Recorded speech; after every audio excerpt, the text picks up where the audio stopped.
Dwayne Jones, CEO of Preventive Measures, and I wanted to just, with all the national unrest going on in our country, I wanted to share a statement with our team internally. I've had some recent moments of elation with our fundraising efforts and things that are happening in preventive measures we're really doing some good things. But also at the same time, as an African American man in America, I've had some internal struggles with a world that for as long as I lived has provided some difficulties. I'm actually in Allentown on 2nd Street, and this is the house I was raised in, 24 North 2nd Street. And this house right here, 24 and a half North 2nd Street, is a property I purchased and set up a barbershop when I came back after college. I had the opportunity to get a scholarship to college and get an education that many from 2nd Street couldn't get. When looking at the recent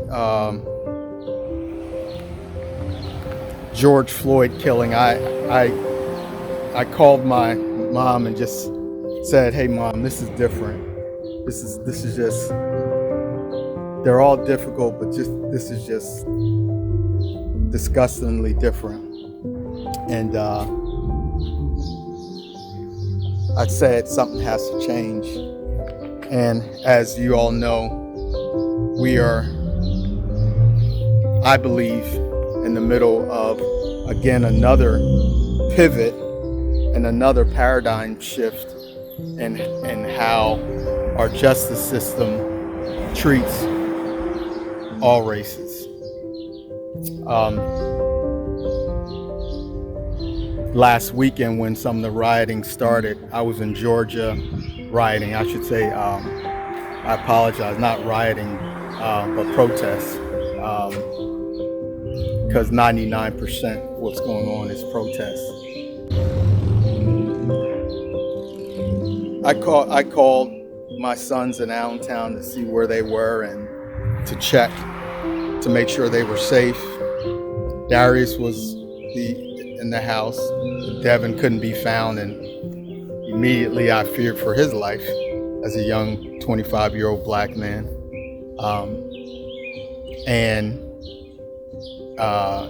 But if he was protesting, I was okay with it. Devin got home safe. He was out grocery shopping, and we talked about what was going on, and we started to revisit some of the things that he, even as a child, watched happen to me. Getting pulled over by the police multiple times in a suburban neighborhood that, we moved to, and maybe we're only one of the only black families in a white community, and constantly getting stopped, constantly them running our tags, constantly asking me to get out of the car, even on occasion towing my car, and me only being a block away from my home. Me being stopped, and I asked the officers why I was stopped, and they gave me no justification of the stop.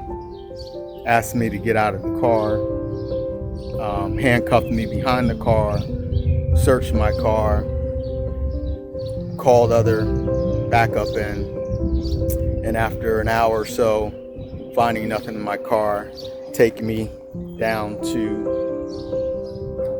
the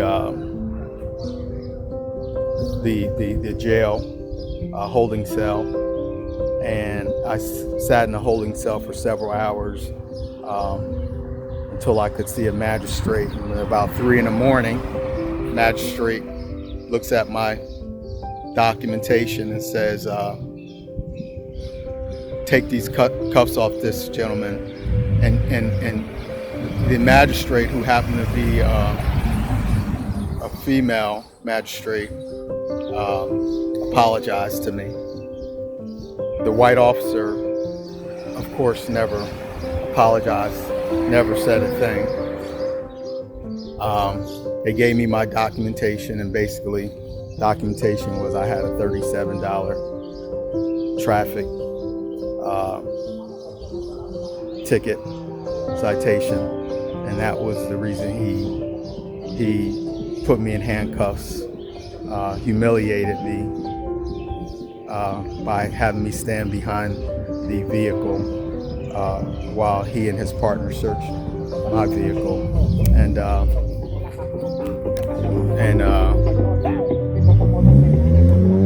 I was able to get back home probably about 3:30, 4 o'clock in the morning. So even as the CEO of Preventive Measures, I certainly have not been removed from the racial injustice, but I continue to strive and move forward as I have taught my boys, my children, to do the same, as I encourage everyone at Preventive Measures to do, move forward, strive, even in the face of injustice. But at the end of the day, I want our team to know my stance on what is going on, my stance on the injustice in America, and we will do whatever we can from an organizational perspective to make sure that we effect change, and we will not tolerate any level of discrimination or racism within our organization, within how our employees or clients are treated, and we will effect change as much as possible, one person at a time. And I pray this finds you all safe and well, and I thank you for being the best part of Preventive Measures.